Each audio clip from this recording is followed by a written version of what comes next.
This is the answer to every internet what car thread ever written, even if the original poster wanted to buy a people carrier. It's one of the most loved sports cars in the world, cheap, light, low-powered and exciting. This is the Mazda MX-5.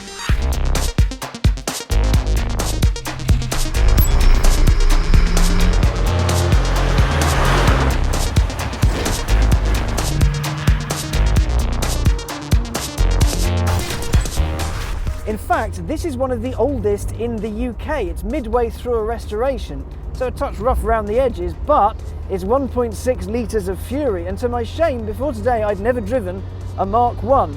And you know what? It's absolutely brilliant. It's hilarious fun. You can see why people really like them. And what they can then do is take an MX-5 and tune them and fiddle with them and create their own perfect MX-5 experience. Want more power? Easy. Bucket seats, loud exhaust, full race setup? Done. What about a more relaxed setup for touring gently with your partner by your side? A wooden wheel and a luggage rack are just this way, sir. The impact of the MX-5 is hard to aptly describe in just a few words. However, with nearly 1 million sold since its 1989 debut, Mazda hasn't really had a chance to rest on its laurels. So I'd like to introduce you to this, the brand new Mazda MX-5. Now, it has a few more airbags and creature comforts than its older brother, but I want to know whether it's just as good.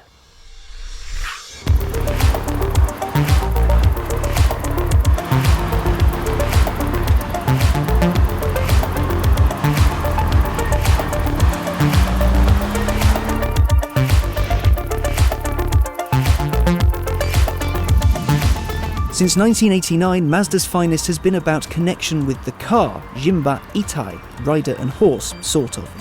It's here to show drivers how connected they can be to their ride, how much control you can have, and how wonderful driving can be. You know how these things came about? A journalist challenged a high-up at Mazda to make a cool, fun sports car, like the ones that Britain used to make before it stopped. A few years later, the MX-5 was born. It was good looking, fun to drive, wouldn't punish you if you made a mistake, and most importantly, it was cheap.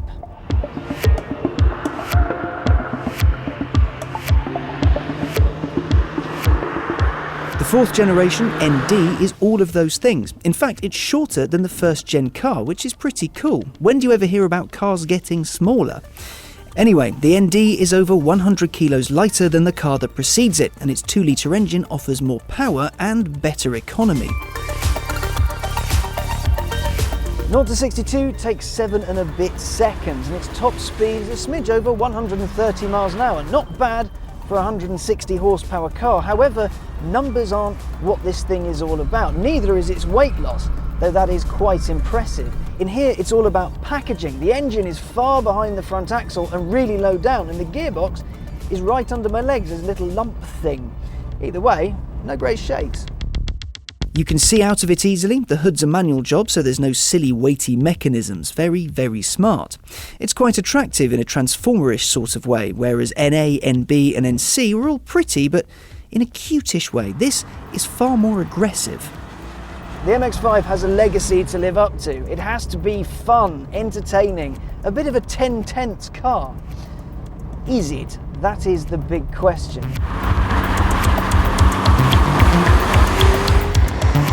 This thing is absolutely hilarious.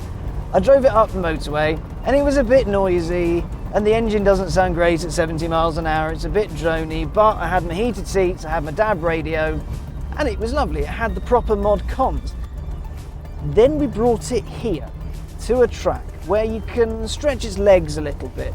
It's got that naturally aspirated Sky-Active 2-litre engine, and it's a revvy, peppy little thing. It's not the fastest, but that isn't the idea behind it. What you want to do is keep the revs nice and high and play.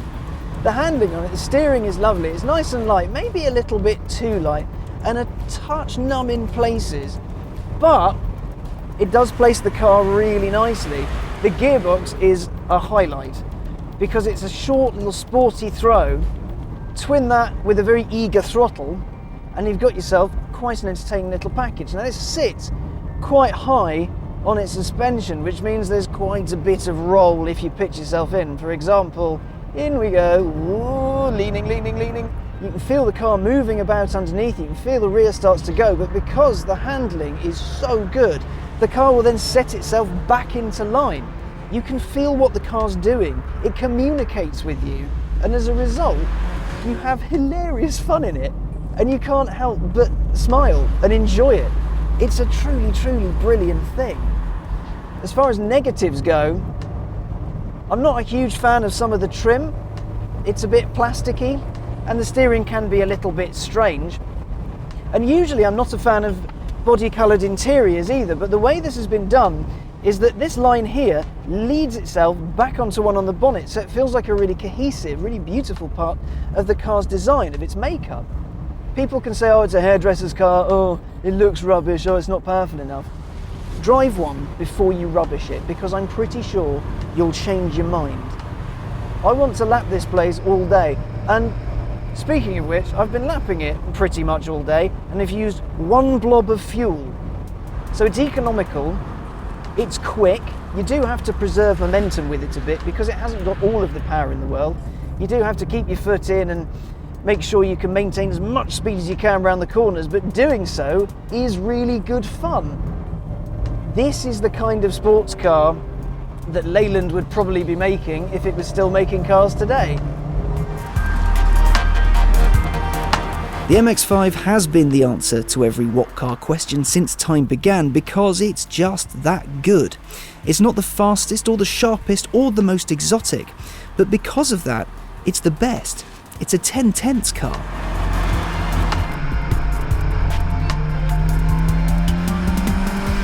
So is the new car as good as the old one? Is it as pure? Is it as entertaining? I've got to say, yes it is. It offers proper old school low speed thrills, and I honestly can't see why anybody wouldn't like it.